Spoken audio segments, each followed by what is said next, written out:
सावन की हार्दिक शुभकामनाएं दोस्तों। सावन सोमवार के पवित्र दिन में यहाँ पर बांधे एक जोड़ी हरी चूड़ी 24 घंटे के अंदर में देखे चमत्कार। सावन का जो महीना होता है मर्यादा एवं यह भक्ति का महीना होता है, भक्ति का माह होता है। सावन के पूरे महीने पर भगवान भोलेनाथ जी का नियंत्रण माना जाता है। कालों के भी काल कहे जाने वाले महाकाल शिव शंभू को सावन का महीना बहुत ही खूबसूरत लगता है। सावन का पूरा महीना भगवान भोलेनाथ का प्रिय महीना है। इसकी अनेक पौराणिक कथाएं एवं धार्मिक मान्यताएं भी हैं। दोस्तों, जनसाधारण लोग किसी और महीने में संयम नियम का पालन करें या ना करें, लेकिन सावन के महीने में संयम एवं नियम का पालन जरूर करते हैं। तो आज की जो वीडियो है बहुत ही सुंदर है, ज्ञानवर्धक जानकारी है। इस वीडियो को अपने फायदे के लिए जरूर पूरा देखना है, क्योंकि अधूरा ज्ञान हमेशा अधूरा फल ही देगा और भगवान शिव का अपमान भी माना जाएगा। इसलिए सावन के शुभ अवसर पर वीडियो को अंत तक जरूर देखें और कमेंट में अपनी राशि जरूर डाल दीजिए। यदि हमारे पास कोई उपाय होगा तो वह आकर हम आपके कमेंट के रिप्लाई में जरूर बताएंगे। सावन के महीने की विशेष महत्व कुछ इस प्रकार से है। सावन के महीने में ही भगवान भोलेनाथ भूलोक पर आ जाते हैं और भूलोक पर जिनके घर पर यथावत शिवलिंग रखा हुआ होता है तो उनके घर में भगवान आशंक के रूप में जरूर आते हैं। दोस्तों, इस माह में भगवान विष्णु योग निद्रा में चले जाते हैं तो सृष्टि का जो भार होता है वह भगवान भोलेनाथ संभालते हैं। तो आज की जो वीडियो का विषय है बहुत ही सुंदर है कि इस वृक्ष पर बांधे 2 जोड़ा हरी चूड़ी आपकी हर इच्छा शीघ्र ही पूर्ण होगी। और इस वृक्ष पर सावन में अगर हरी चूड़ी बांधते हैं तो आपकी सभी मनोकामना शीघ्र ही पूर्ण होगी ही होगी और आपका आने वाला समय भी सुगमता पूर्वक से गुजरेगा। और कैसी भी आपके जीवन में जो परेशानी चल रही हो वह परेशानी भी समाप्त हो जाएगी। दोस्तों, भगवान भोलेनाथ जी को यह 3 वृक्ष अत्यंत प्रिय है और इस वृक्ष की पूजा करने से शिव पूजा करने का ही फल प्राप्त होता है। दोस्तों, इस वृक्ष के बारे में शास्त्रों में यह भी कहा जाता है कि मनुष्य जाति के जन्म कल्याण के लिए स्वयं भगवान भोलेनाथ एवं माता पार्वती इन वृक्षों के रूप में भूलोक पर अवतरित हुए थे, अर्थात भूलोक पर जन्म लिया था। तो आइए इस वीडियो में जानते हैं सावन में हरी चूड़ी का महत्व। दोस्तों, हरा रंग सौभाग्य एवं उल्लास का प्रतीक माना जाता है जो मन को शीघ्र ही आनंदित करता है। हरा रंग प्रकृति का वह स्वरूप है। हरा रंग प्रकृति का स्वरूप माना जाता है और माता पार्वती भी प्रकृति है एवं भोलेनाथ को पुरुष माना जाता है। दोस्तों, हरे रंग का उदाहरण कुछ इस प्रकार से है जैसे सावन में भगवान शिव जी को चढ़ाए जाने वाले बेलपत्र, धतूरा, भांग एवं दूब हरे रंग की होती है। दोस्तों, प्रकृति निर्माण करने वाले भगवान भोलेनाथ हरे रंग से अति शीघ्र ही प्रसन्न होते हैं।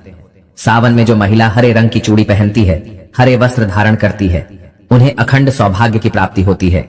दोस्तों, इसलिए कहा जाता है जितनी भी माताएं बहनें हैं उन्हें पूरे सावन के महीने में हरे रंग की चूड़ी जरूर पहननी चाहिए, हरे वस्त्र जरूर धारण करने चाहिए। सावन के महीने में जो माताएं बहनें भगवान भोलेनाथ की पूजा करती हैं, शिव पूजा करती है, ऐसी माता बहनों को हरे रंग के वस्त्र धारण करने चाहिए और भूलकर भी सावन के महीने में नीले और काले वस्त्र किसी भी महिला को कदापि नहीं पहनने चाहिए। ऐसा माना जाता है कि इस रंग के कपड़े पहनने से महिला के पति पर कष्ट आते हैं और उनके पति की आयु कम हो जाती है। तो दोस्तों, इस वृक्ष पर किसी भी सावन सोमवार के दिन या सावन में किसी भी समय जरूर बांधे हरी चूड़ी। दुर्भाग्य आपका सौभाग्य में बदल जाएगा। कैसी भी आपके ऊपर परेशानी हो, गरीबी हो, कष्ट हो, कर्ज हो, तकलीफ हो, जीवन में जो परेशानी हो वह सारी समस्याएं समाप्त हो जाएंगी। दोस्तों, केवल एक ही सोमवार के दिन अगर आप यह उपाय करते हैं, हरी चूड़ी इस वृक्ष पर बांधते हैं, तो आपके जन्म जन्मांतर की गरीबी भी मिट जाती है और शीघ्र ही आपके एक ही सोमवार के दिन यह उपाय करने से मनोकामना पूर्ण होगी। तो दोस्तों, वह वृक्ष कौन से हैं? आइए जानते हैं। प्रथम वृक्ष है शमी का वृक्ष। शमी के वृक्ष के बारे में ध्यान से सुनिए। तो शमी का वृक्ष माता पार्वती का एवं भगवान भोलेनाथ जी का मिश्रित स्वरूप कहा जाता है। इसलिए दोस्तों, शमी के वृक्ष को उमा महेश्वर वृक्ष भी कहा जाता है। पूरे सावन भर शमी के वृक्ष पर माता पार्वती एवं भगवान भोलेनाथ जी का वास माना जाता है। दोस्तों, सावन के पवित्र महीने में अगर शमी वृक्ष की जड़ पर कच्चा दूध डाला जाए तो भगवान शिव शीघ्र ही प्रसन्न होते हैं एवं माता पार्वती का ढेर सारा आशीर्वाद प्राप्त होता है। दोस्तों, शमी के वृक्ष का महत्व कुछ इस प्रकार से है। भगवान राम रावण पर आक्रमण करने के पूर्व भगवान राम ने शमी वृक्ष की पूजा की थी और पांडवों ने अपने दिव्य हथियार भी शमी के वृक्ष के नीचे में दबाए थे। शमी का वृक्ष जिस घर में लगा होता है उस घर का कल्याण हो जाता है और उस घर में सभी प्रकार के भौतिक सुख का वास माना जाता है। तो दोस्तों, सावन के किसी भी सोमवार के दिन शमी वृक्ष पर उमा महेश्वर का ध्यान करते हुए 2 जोड़ी हरी चूड़ी एवं हरे रंग का रिबन जरूर बांधना चाहिए, या फिर हरे कलर का जो भी आपको श्रृंगार आदि मिल जाए वह आपको जरूर बांधना चाहिए, जैसे कि हरे रंग की मेहंदी, हरे रंग की बिंदी आदि या हरी चूड़ियां जरूर बांधनी चाहिए। दोस्तों, कैसी भी आपकी मनोकामना हो वह एक ही बार में पूर्ण हो जाएगी, क्योंकि इस खास समय पर यानी सावन के समय में भगवान शिव खास तौर पर वास करने आते हैं धरती पर और शमी के वृक्ष में स्थायी रूप से वास करते हैं। शमी का वृक्ष छूने मात्र से आपकी मनोकामना शीघ्र ही पूर्ण हो जाएगी। पूरे सावन भर अगर शमी के पत्ते भोलेनाथ जी को उनकी पूजा में चढ़ाते हैं तो इससे अष्टलक्ष्मी आपके घर में वास करती है।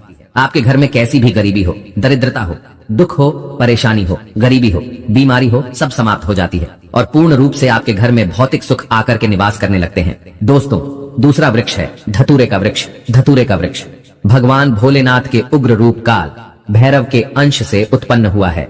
ऐसी मान्यता है कि शिवलिंग पर धतूरे के पत्ते या पुष्प फल चढ़ने से राहु केतु एवं शनि के कुप्रभाव समाप्त होते हैं। धतूरे के वृक्ष पर सावन के किसी भी सोमवार के दिन अगर 2 जोड़ी हरी चूड़ी बांधे तो शत्रुओं से छुटकारा मिलता है एवं शत्रुओं का सर्वनाश होता है। और दोस्तों, सावन सोमवार के दिन धतूरा का वृक्ष छूने मात्र से भगवान शिव आपके घर में दौड़े चले आएंगे। दोस्तों, अगर सावन के किसी भी शनिवार के दिन धतूरा के वृक्ष पर बाबा काल भैरव का ध्यान करते हुए हरी चूड़ी अगर बांधी जाए तो घर से भूत प्रेत बाधाएं सब नष्ट हो जाती हैं, भस्म हो जाती है। एवं छोटे से धतूरे की जड़ अगर घर के किसी भी कोने में छुपा दी जाए या घर में जमीन में गाड़ दी जाए तो भूत प्रेत इत्यादि का वास घर में कभी नहीं होता है। घर से सभी बाधाएं शिव के वास होने से भाग जाती हैं। दोस्तों, जो तीसरा वृक्ष है वह है बेल का वृक्ष। अगर भगवान शिव को बेल पत्र न चढ़ाए जाए तो सावन का व्रत अधूरा माना जाता है और बिना पत्र चढ़ाए ही शिवलिंग पर जल भी व्यर्थ हो जाता है। इसलिए जब भी आप भगवान शिव पर बेल पत्र चढ़ाए तो 5 बेल पत्रों पर उसके ऊपर में श्री राम अवश्य लिखें। इससे भगवान शिव जल्दी और अत्यंत प्रसन्न हो जाते हैं। दोस्तों, सावन में बेल वृक्ष छूने से कई तीर्थों का लाभ मिलता है। सावन में इस वृक्ष को क्यों छूना जरूरी है, आइए जानते हैं। बेल वृक्ष की महिमा को। बेल का वृक्ष मैं आप लोगों को कई बार कई कथा में बता चुका हूं कि यह जो बेल का वृक्ष है माता पार्वती के स्वरूप कहा गया है। तो यह वृक्ष माता पार्वती के पसीने से उत्पन्न हुआ है। स्कंद पुराण में बहुत ही स्पष्ट तरीके से बताया गया है। इसके पत्ते में शिव और डाली में पार्वती, जड़ में ब्रह्मा एवं तन में विष्णु जी स्वयं रहते हैं। संध्या काल में ऐसा माना जाता है कि शिव मंदिर के समीप में जो बेल के वृक्ष है इसके नीचे में अगर कोई भी व्यक्ति सावन में शाम के समय, वैसे तो इसे डेली जलाना चाहिए, लेकिन अगर सावन के पावन दिनों में शाम के समय अगर भगवान शंकर जी का कोई भी शिव मंदिर है तो उसके किनारे में जो कोई बेल का वृक्ष हो वहां पर बिल्कुल आप एक घी का दीपक जला दीजिए। इसे बहुत ही उत्तम कहा गया है। वैसे अगर आप घी का दीपक जलाते हैं तो आपको धन गुण एवं परम शिव भक्त की प्राप्ति होती है। दोस्तों, इस वृक्ष को छूने से पाप तत्काल नष्ट हो जाते हैं। कैसा भी आपके जीवन में पाप हो दूर हो जाता है। तो आपको करना क्या है, देखिए, जो बेल का वृक्ष है इसे बहुत ही उत्तम कहा गया है। घी का दीपक बहुत ही उत्तम कहा गया है। अन्य वृक्षों को जैसे आपने मक्खन चढ़ाया, बताशे का भोग लगाया, बेल के वृक्ष को माता पार्वती तथा भगवान शंकर का स्वरूप ही कहेंगे।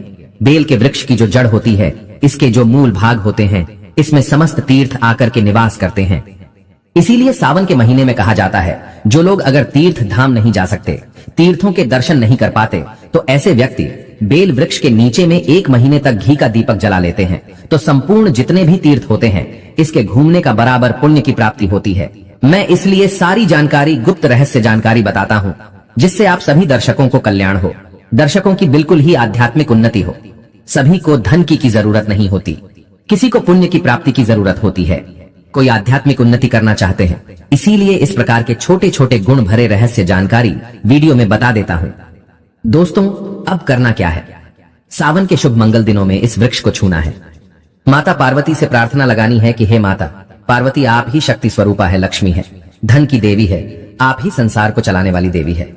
इस प्रकार से प्रार्थना करते हुए इस वृक्ष को छूना है और बोलना है, मेरी गरीबी मिटाए माता, मेरी निर्धनता को मिटाए, मेरे जीवन में चल रही परेशानियां, सारी परेशानियों को दूर करें।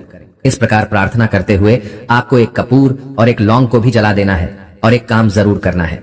जलाने के बाद इस वृक्ष को आपको बोलना है कि मैं भोग स्वरूप आपको धतूरे के पत्ते एवं धतूरे के फल समर्पित कर रहा हूँ, आप स्वीकार करें। दोस्तों, इस वृक्ष की जड़ के नीचे में भी आपको धतूरे के फल एवं पुष्प को, पुष्प है तो पुष्प भी रख सकते हैं, फिर पत्ते रख दीजिए और अब वृक्ष आपको छूना है, प्रार्थना करते हुए कि हमारी गरीबी मिटाए, हमारी निर्धनता मिटाए, बिल्कुल ही आपके जीवन में कभी गरीबी नहीं आएगी। और एक प्रार्थना जरूर करना है, किसी की हाय लग गई हो, बद्दुआ लग गई हो, किसी का दोष लगा हो जिसके कारण हमारी आध्यात्मिक उन्नति नहीं हो पा रही हो, तो आप जो है हाय बद्दुआ एवं किसी का दोष लगा हो उसे तुरंत दूर करें। शनि राहु केतु का अगर दुष्ट प्रभाव लग रहा हो नवग्रहों में से कोई नवग्रह हमें पीड़ित कर रहा हो, या फिर किसी भी हमारे पूर्वजों द्वारा किसी भी प्रकार का हमें पितृदोष लगा हो, क्योंकि पितृदोष लगने के कारण व्यक्ति की आत्मिक उन्नति भी नहीं हो पाती। तो आप बोलना कि समस्त प्रकार के दोषों को आप दूर करें, अपने अंदर में खींच लीजिए और आप हमें दोष मुक्त कर दीजिए। तो इस प्रकार से आपको यह प्रार्थना करनी है। और एक काम आपको जरूर करना चाहिए। आपको सावन के समय धर्म शास्त्रों में कहा गया है, बहुत सारे लोग भी बताते हैं, हमारे गुरुजी भी कहा करते थे, सावन के दिन अगर बेल के वृक्ष की जड़ में मिश्रित युक्त मिश्री, जो मिश्री आती है खड़ी खड़ी, आप सभी दर्शकों को जरूर पता होगी, शक्कर टाइप की होती है, तो आपको मिश्री डला हुआ दूध अगर आप इनकी जड़ में डालते हैं तो ऐसा कहा गया है कि ऐसा व्यक्ति कभी निर्धन नहीं होता। ऐसे व्यक्ति के जीवन से किसी भी प्रकार से अगर लक्ष्मी रुष्ट हो चुकी हो, ऐसे व्यक्ति पर मां लक्ष्मी भी प्रसन्न होती है। ऐसे व्यक्ति के जीवन में धन का अभाव नहीं होता। ऐसे व्यक्ति फिर निरोग रहते हैं, निरोग काया प्राप्त होती है। आप चाहते हैं तो यही क्रिया निम्न के वृक्ष पर भी कर सकते हैं। निम्न के वृक्ष पर माता लक्ष्मी निवास करती है, समस्त दैवीय शक्ति निवास करती है निम्न के वृक्ष में।